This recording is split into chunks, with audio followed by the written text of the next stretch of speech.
It's Tuesday and it's time for Falcon Focus.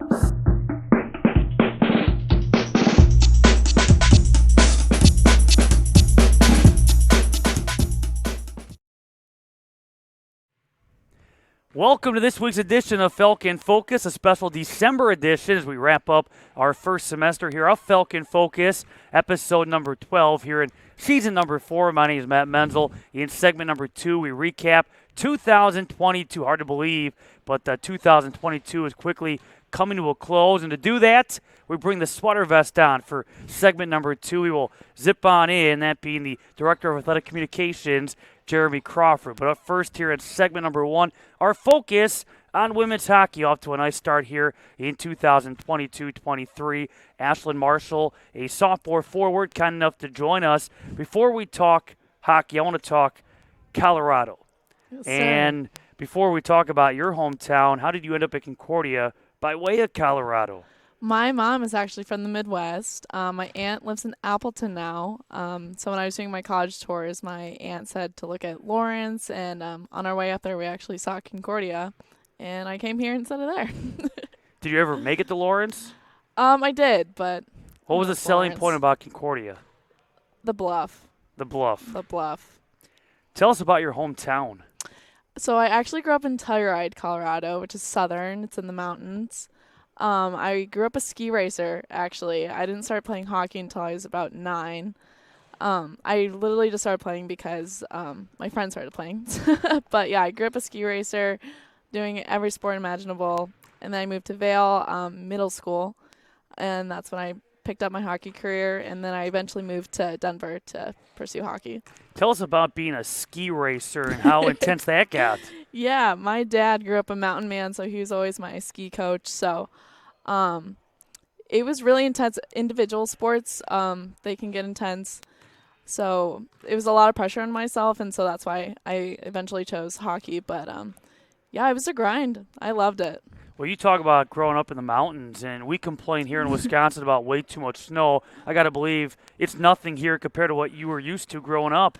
Yeah, it for sure. The 4-wheel drive, crucial.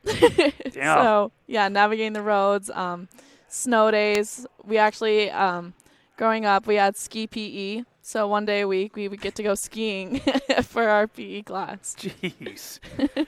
Growing up, when you look at, sports-wise, outside of ski racing, outside of hockey, you mentioned you were involved in this, that, and everything else. What are some of your favorite sports memories? Oh my gosh, that's a hard question. Probably playing lacrosse my first year. I had never played lacrosse before, and it was my junior year, and my team wasn't very good. But they decided to throw me in goalie, and the first game they threw me in there, I had no idea what I was doing. I was just like holding the stick out there. And we ended up winning that game, which sent us to the quarterfinals. So that was really cool. That's one of my favorite sports memories for sure. Is lacrosse big out in Colorado, or is it still a sport that's evolving? It's still evolving for sure. There's some tournaments out there I know, but it's definitely growing, but not very popular. I saw you also were a golfer in high school. I was. How long did you start playing golf prior to high school, or was high school your first opportunity? High school was the first time I played like competitive golf. But my parents, they always loved going golfing, so I'd always just like hop in the golf cart with them and take a few swings. And I joined in on their lessons. But yeah, high school's really took off. You mentioned hockey when your hockey career started. Why hockey? What got you even into the sport? Yeah, like I said, my friend had joined. I think she just did it because her friend did it. So honestly, in Telluride, it's a super small town. So when someone does something, everyone else goes for it. So that's what got me started. And honestly, I hated it at first. I was like one of the only girls, and all the guys were bullying me, and I absolutely hated it. But my mom made me stick with it, and thank God, because here we are. Did you ever envision, though, that you would play collegiately? Never. Even my mom, she's like, I do not want to be a hockey mom. She's like, this is not the life for me. But yeah, the fact that I'm here is crazy. I would have never thought. How about for you now? You end up at Concordia. Luckily, you didn't go up there to the other school up in Appleton. what for you has been the biggest difference or the change when you just look at, the level of competition, the expectations playing here at the collegiate level? Yeah, Coach Fabilli, he definitely sets high expectations for us. I'd say the number one change would be the speed of the game. The players are faster, plays are faster, everything is just right on top of another. So that was definitely an adjustment for me. I'm honestly still adjusting to that. And then just we practice 6 days a week all the time. And it's really intense, and it's a competitive atmosphere. So just getting used to that and getting used to the grind. Do you still have those early morning practices? Yeah, we have workout Monday, Tuesday, Wednesday, 6:30, 7:30. That sounds like a lot of fun. Oh, yeah. Your freshman year, you finished with 3 goals and 1 assist. What do you remember about that first collegiate goal which you scored against Lawrence on February 11th? Yeah, I actually didn't know that I scored that goal. Oh, that's good.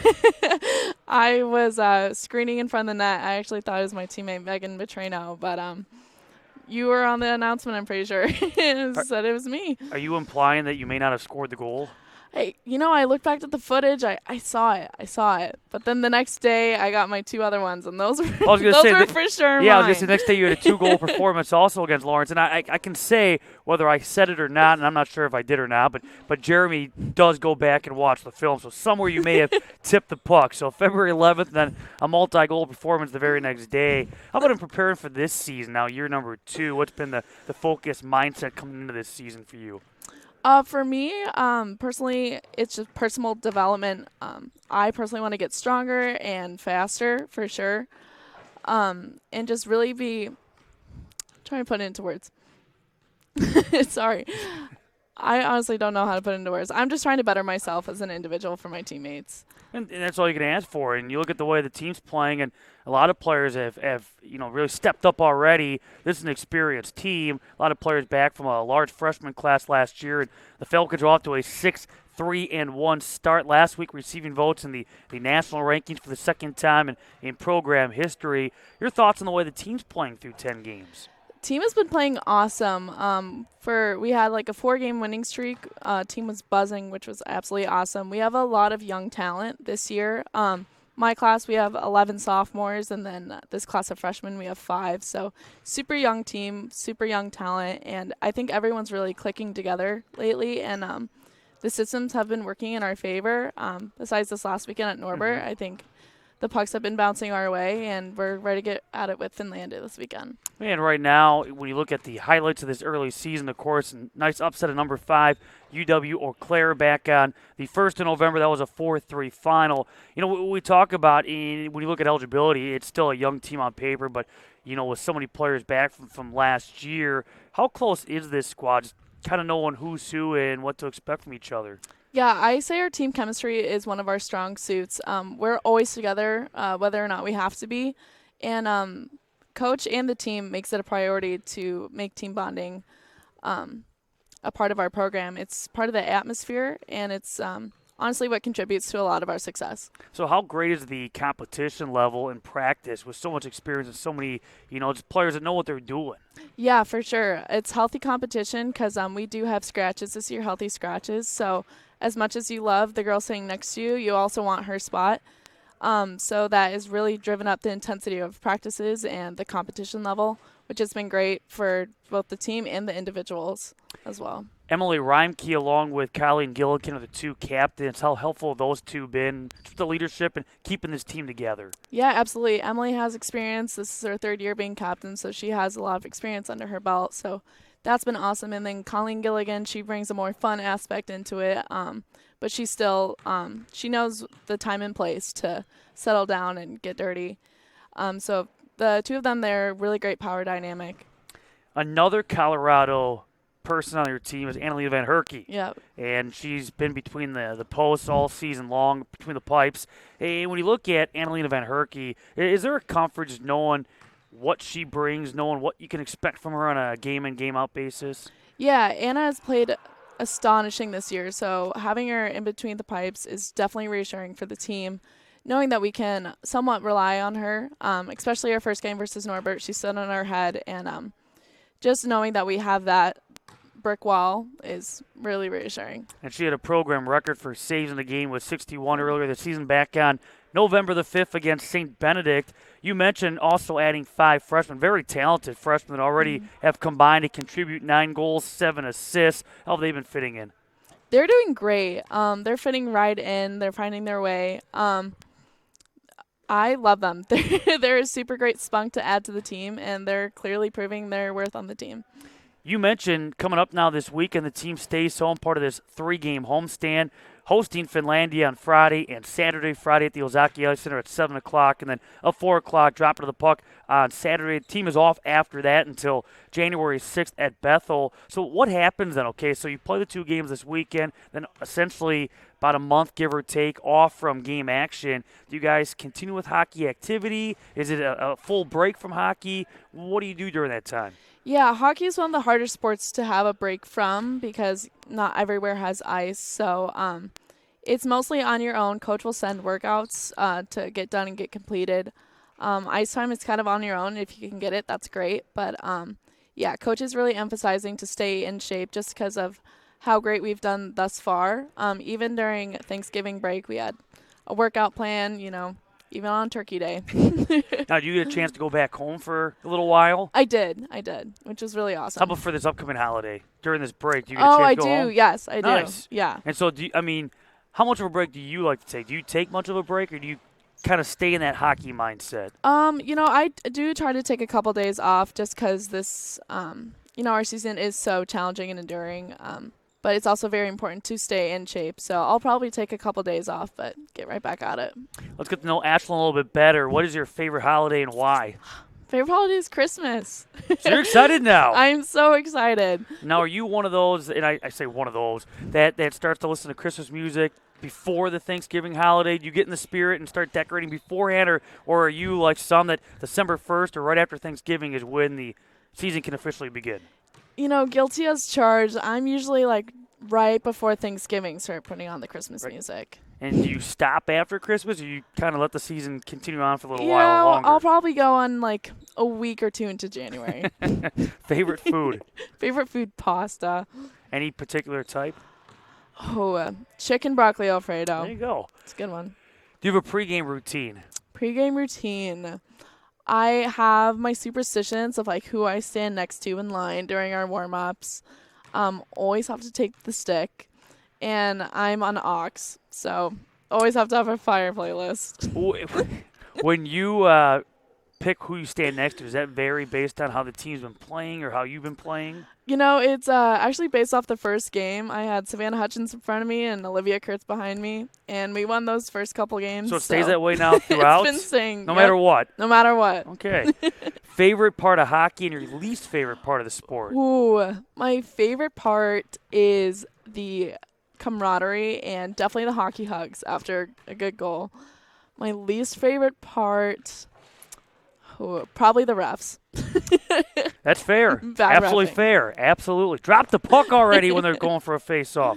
Any significance to your jersey number 22, or is that just given to you? My birthday is on the 22nd, and so when I was younger, that jersey number was available. So it's always been your number. Yeah, for the most part. Yep. Any hobbies and or hidden talents? Hidden talents.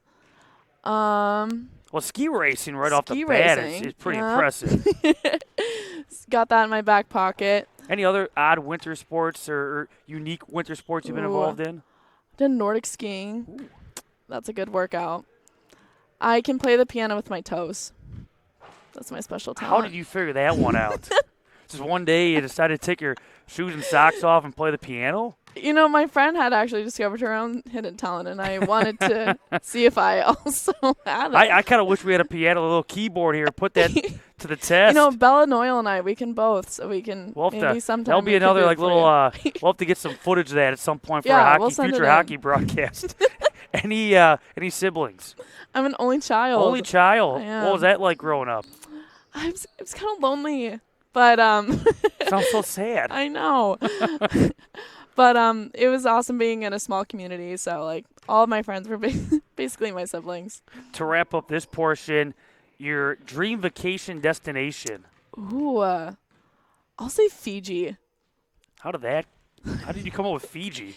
Who goes to Fiji? Well, that's what I'm saying. I don't know where that came from.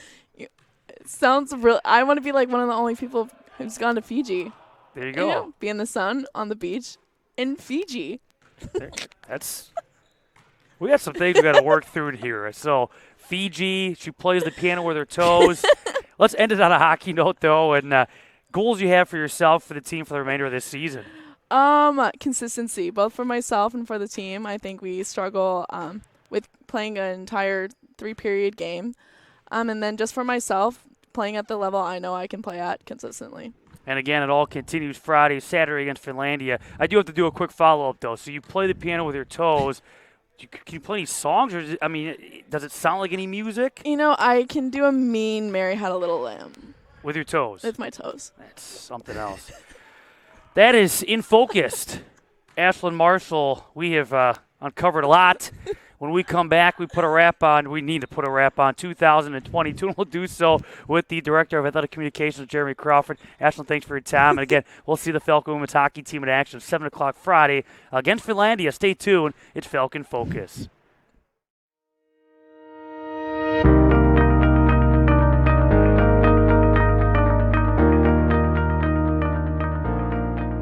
Since 1978, Lutheran Church Extension Fund has had the humble privilege of supporting the Lutheran Church Missouri Synod in fulfilling its mission of sharing the gospel.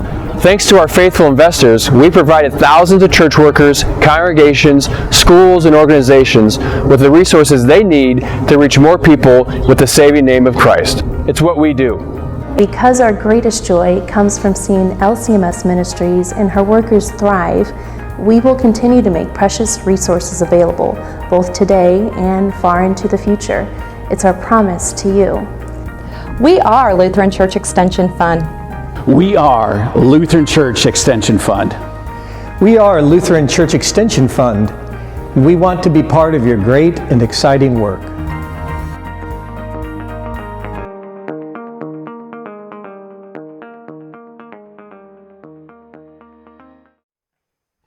Welcome back to this week's edition of Falcon Focus, episode number 12 here in season number 4. Our final episode here in the semester, and for 2022, we will rejoin you at some point in January, so stay tuned to CUWFalcons.com for a brand new edition of Falcon Focus. But a tradition like no other as we wrap up 2022. Last year we had a whole special that did not go well at the end, but Jeremy Crawford, the Director of Athletic Communications, kind of to join us for segment number 2 here as we focus on 2022. And let's begin going back to last school year and when the calendar flipped to 2022, and men's basketball had a great duration of that season. It was a wild NAC regular season, which everybody, it seemed like, within a game or two of first place. And what a job they did, and not only finish atop the conference standings, but also to host eventually the NAC Tournament Championship. Yeah, that was a wild end to the year. I remember following along, and they actually lost to Edgewood that Saturday before, and then there was some freaking out because the NAC changed the schedule, like dropping that last game, and so everyone's panicking, like, are we going to be able to? But they found a way, especially against Dominican, and some of the cards aligned right.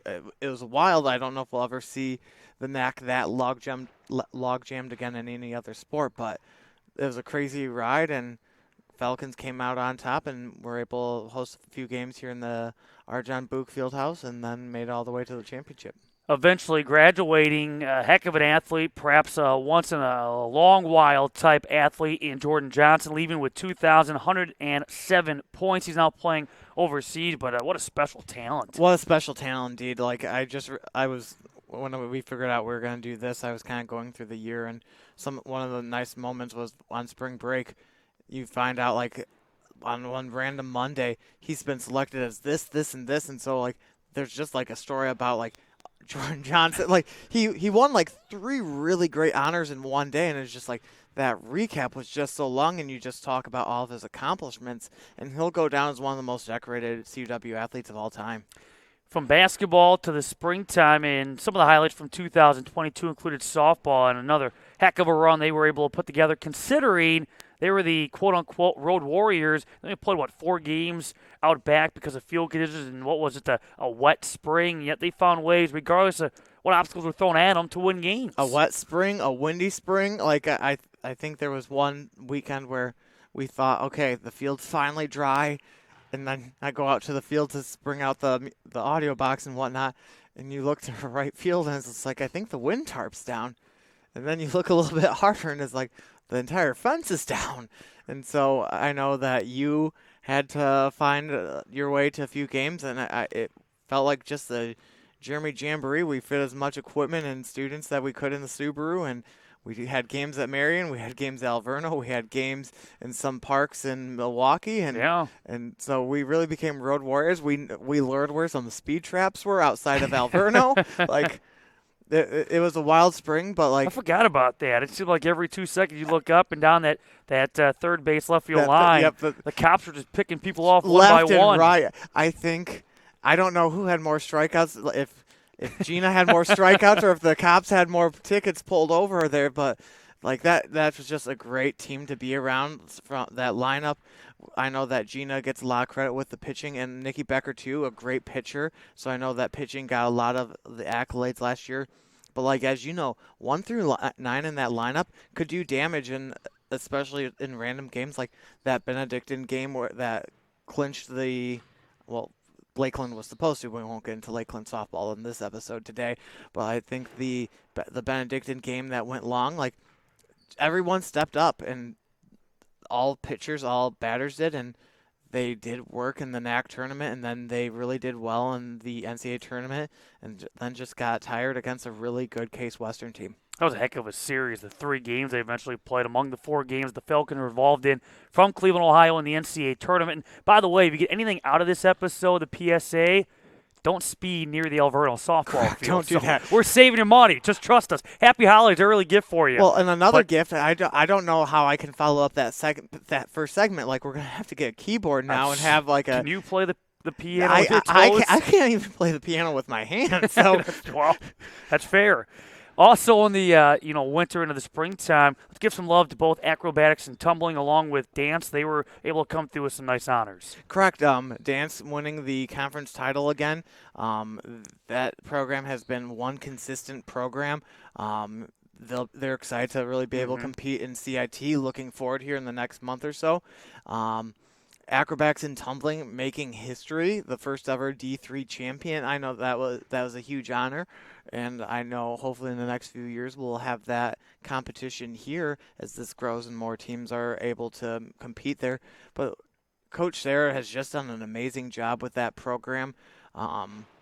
Watching, like, they had the individual competition where they led with the most individual champions, and then the team championship beating Adrian for the D3 title. That's just special, and that's something that I know a lot of the ladies in that program will hold for the rest of their lives. Yeah, fantastic.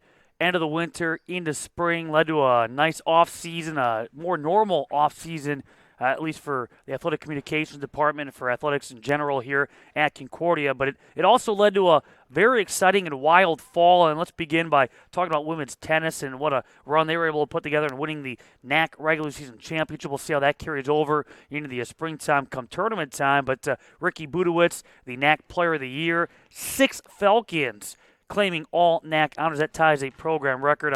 Again, a heck of a run for a very experienced bunch. A very experienced bunch and a great bunch to be around.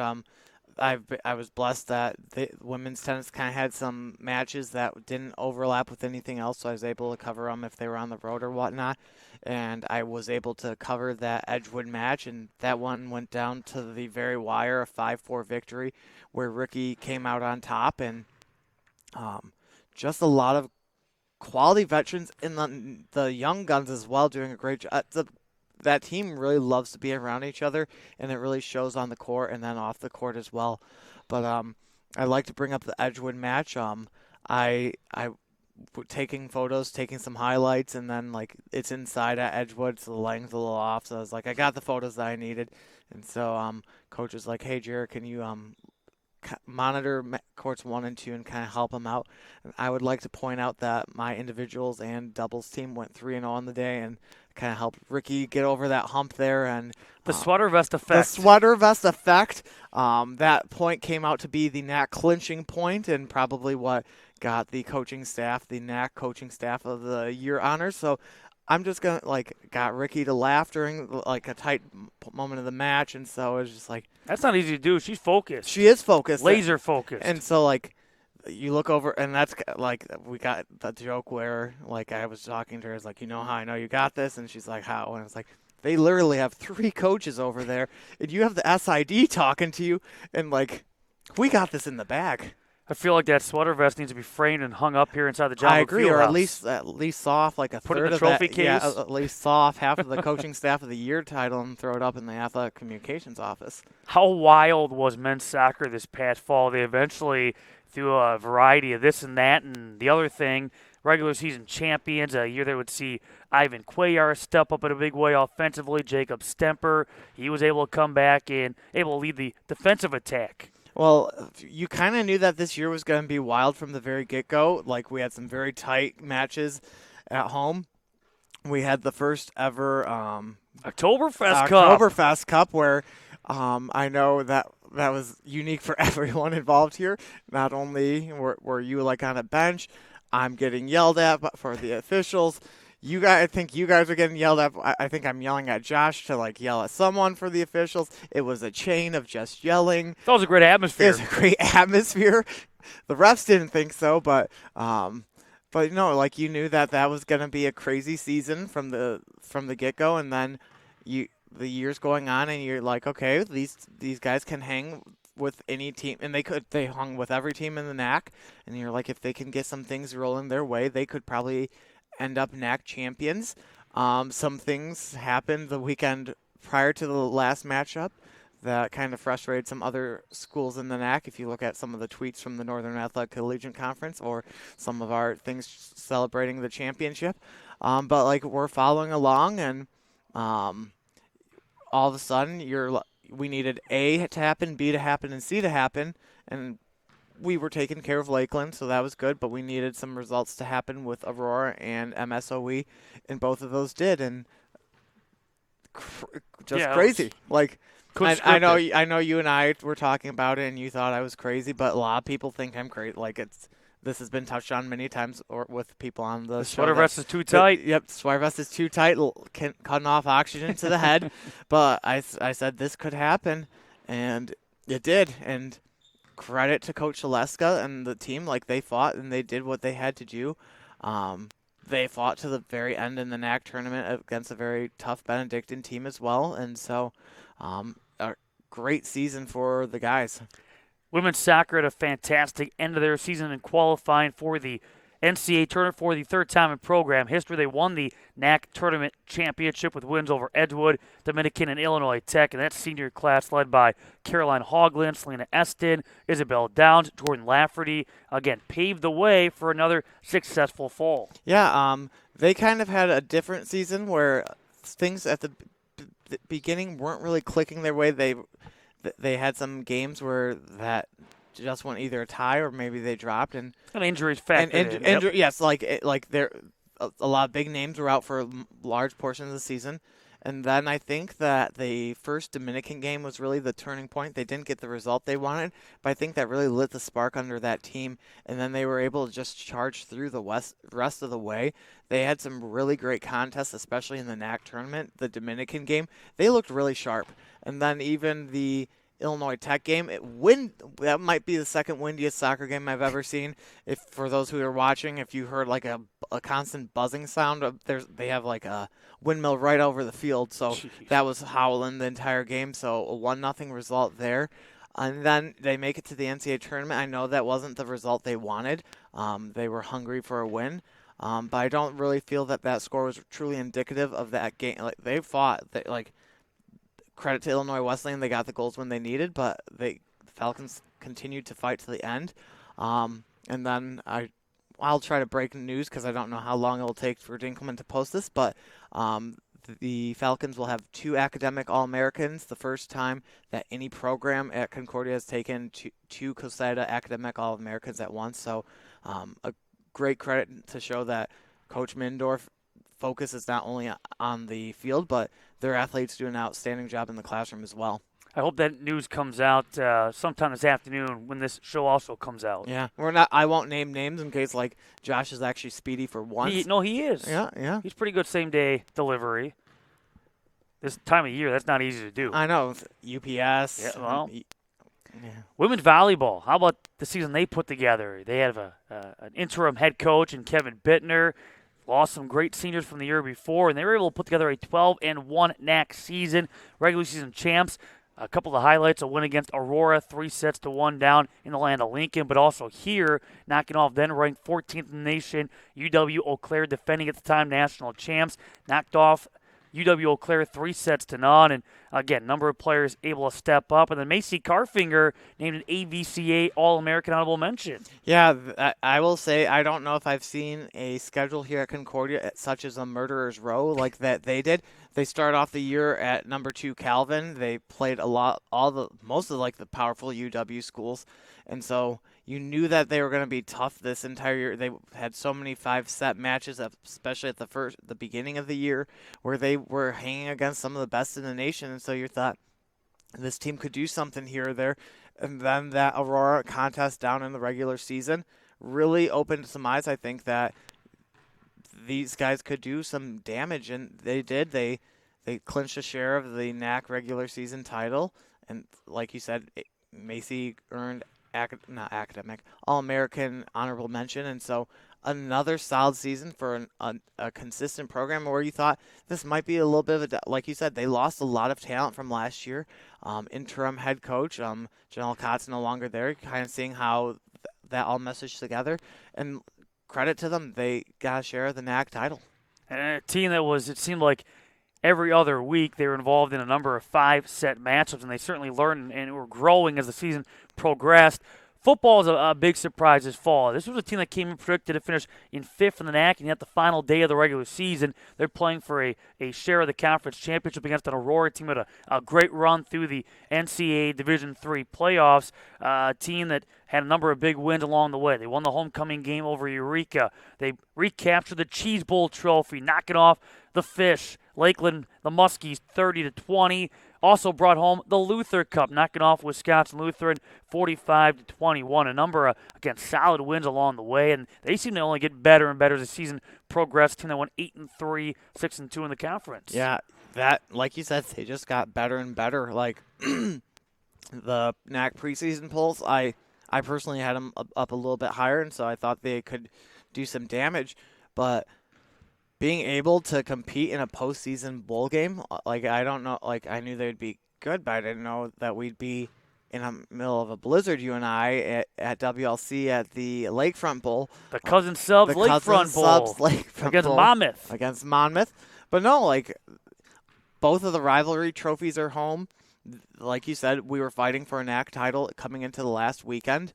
Credit to Aurora. We saw what Aurora could do, and they made a solid run in the NCAA Division III tournament. So the NAC's a really solid conference, and that showed, and a nice overtime win at St. Norbert. That's always a fun victory as well. So really, and across the board, offense, defense, and special teams all had some amazing moments of this year. Like, it wasn't just one side of the ball was carrying the team. Like, all three facets were really clicking, and you got some really good victories. And it's always nice to have your trophy case filled as well. So having both of those trophies back in there, the Luther Cup and the Cheese Bowl, it just shows how well Coach Etter's doing, and kind of a theme that we've touched on, some really good senior leadership across all of CUW athletics, where some of the key returners really did a great job, not only for football, but across the board. And you saw that a lot of top 3 finishes across the CUW athletics, a lot of championships or conference tournament championships, and the leadership that stuck around has really showed. For football, also want to send along our best to both Jeff Walker and Keith Collins, both stepping down after lengthy coaching careers with Falcon football. We wish them all the best in their future endeavors. Let's quickly talk about the here and now as we wrap up 2022 here on Falcon Focus. Men's basketball, it's a different team, a number of returnees, but taking on much bigger roles this year. They're off to a start in which they won their first conference game against Rockford on Saturday, and they challenged themselves already here in the non-conference into conference. And they play tonight against MSOE. And women's basketball, as we group basketball together, they're 3-3. They bring experience, depth on their roster, and they're coming off a quality win against the preseason favorites in the NAC, Wisconsin Lutheran last week. Emily Hafman joining the 1,000-point club. Emily Hafman joining the 1,000-point club. It's now past 10 o'clock, so she's repeated as NAC Player of the Week. So credit to her, 27 points in that WLC victory. And I think that WLC victory is a little wake-up call for the Northern Athletics Collegiate Conference to see, hey, Concordia is going to be able to fight with anyone in the conference. Like you said, unanimous pick for NAC champion WLC. They were able to, they came back. They were trailed for a majority of the second and third, but coming back there in the fourth quarter to really kind of give a wake-up call there for the conference.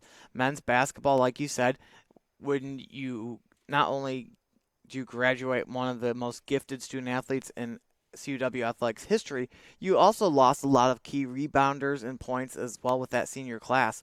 And so that now that the team's starting to mesh together and kind of see their roles or new development roles, they're starting to click. And I think if those who watch the Rockford game, they kind of are starting to come into their more cohesive unit that Coach Cassidy is wanting them to be. You look at hockey and men's hockey with a brand new head coach in Jim Masso. They have essentially a new team as well when you look at who's who, and they're finding ways to compete. They have matches at St. John's, at Gustavus Adolphus coming up this weekend, then a break, and we're back home against Lake Forest on the 6th of January. Women's hockey, we just talked with Ashlyn Marshall. That's a team that's off to a 6-3-1 start, receiving votes, national rankings last week. They beat a number 5 team in Eau Claire. They have a weekend series coming up against Finlandia. Yeah, hockey's doing really great. ACHA as well. Going to bring them up too. Okay, 16 and 5. Yeah, 16 and 5. Like as you and I have to do the primary of the ACHA broadcasting, some of those games are just they to quote like the Anchorman, that really escalated quickly. Like all of a sudden it's like 6-0, and you don't really have like it's at least it's this side of the shoe that we're giving the beatdown on, and that makes it a little more enjoyable. But some of those games, it's like 10-0 when you get to the beginning of the third, and it's just like you really don't have much to talk about. And I think there's I was gonna say I didn't know if that was Cassidy with a laser pointer, but it's some construction folk back there. But no, Coach Cassidy wouldn't do something like that. No, he's a saint. Yeah. The men's hockey Coach Masso is doing a great job though. It's great to work with him, and it's really refreshing to work with that program again. There's a lot of great guys there. Some of the talks that I've had with them, like in between periods or post game, this is just a really great team to work with. And then women's hockey, starting off that year with a ranked victory over number 5, and this is like, I know Ashlyn talked about consistency of the team getting, but like they're really showing some signs that they can compete with anyone. I know they had a tough weekend this weekend against St. Norbert, but St. Norbert also receiving votes as well in the USCHO poll. But Anna Van Herky making some great saves and having some really high save performances, a +50 night on Friday night. She broke the program record earlier this year. And then a lot of key returners, and then newcomers really starting to blossom as well. And then Ashlyn Marshall, we talked about her a little in segment 1. She's also a member of this office. If Josh Dinkelman can somehow find the footage of her on her first ever game she worked in our office, where she fell out of the chair at a soccer match and while she was on camera. But she's been great to deal with. She's also joined the Falcon Athletic Network on an ACHA call, and so maybe she'll join you for a few calls here later. But like all 3 hockeys have really just been clicking. I'm excited for this Finlandia series this weekend for the ladies. I think you and I have the calls this weekend, so it's just been a really fun team to follow. You mentioned ACHA and things escalating quickly. How about this past weekend and sweeping Aurora by a combined score of 19-2? They play at Eau Claire Friday and Saturday, and then they'll be back home against MSOE on January 6th and the 7th.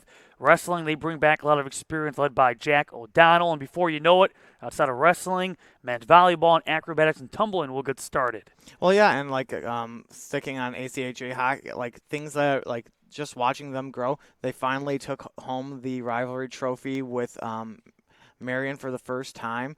Wrestling had a really solid performance at the MSOE Invitational this last weekend, and then cheerleading qualified this weekend for nationals in Florida. Dance team is starting to kick up, and like you said, men's volleyball, and then acrobatics and tumbling starting to get rolling here as well. And I know that both of those programs are really excited to get going. There's a lot of excitement heading into 2023. I think our spring teams will have another solid outing with lacrosses as well. Track and field, Maya Heisler, who was in here a little bit earlier, is top 10 in the nation in the pentathlon. And so, like, there's a lot of quality things happening here at Concordia. Let's wrap it up with what are you most looking forward to in 2023? I'm just really And stay healthy, by the way. I know, like the Like, we have a bad track record doing these, like, little year in review recap segments. Well, I know that I was like, oh, I'm in good health, and like 2 weeks later, I'm in the hospital. But didn't we say like COVID's over and like we had some canceled? Yeah, we won't go back and watch that footage. Yeah, let's not let's burn that tape. Yeah. Let's start taking insulin, Jer-Bear, and let's lay off the Mountain Dews. But it's hard. You have ordered the table as we speak. Yeah, there's one there. So we'll try to be healthier because we can't have him running the show. But no, I'm really excited. Like, I think women's basketball has a really good shot, and I was talking to Stacy after that win. I really think that they can make a mark in the NAC this year. I'm excited to see how all the other teams are showing some excitement, but like, I think some of our spring sports could do a really good job again. Softball really didn't they lost a handful of players, but Kelsey Boland's back as a GA. I think Taylor Kuski's also helping out, so her leadership is still going to be in that program. But I think they could make a good run this year. Well, Jeremy, as always, appreciate your time. Hard to believe 2022 is quickly winding down. Thank you for joining us here in this first semester. Happy holidays, happy new year. We'll do it again, Falcon Focus, in the new year. We'll look forward to it in 2023, some point toward the end of January, so stay tuned to CUWFalcons.com. This has been Falcon Focus.